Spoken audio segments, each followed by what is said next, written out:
At a photo opportunity with the two leaders, the thorny issue of the Iran nuclear deal didn't come up. Only later did the Saudi foreign minister announce that the kingdom would support the deal, a pact that lifts punishing U.S.-led sanctions while placing specific limits on Iran's nuclear program.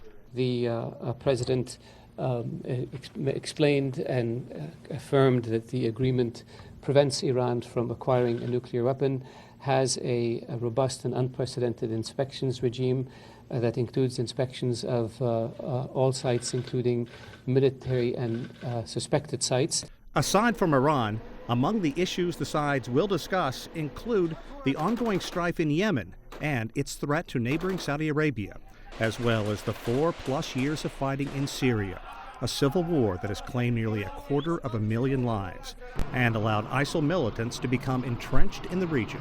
We share concerns about the crisis in Syria, and we'll have the opportunity to discuss how we can arrive at a political transition process within Syria that can finally end the horrific conflict there. This is King Salman's first visit to the United States since ascending to the throne in the conservative Muslim nation. The king skipped a meeting Obama set up at the White House retreat in Camp David back in May to discuss the pending Iran nuclear deal. That was widely viewed as a snub to the U.S. president, from Saudi leaders concerned that the U.S. may try to cozy up to Iran. They're making up after the fact that the king didn't show up, in the previous time.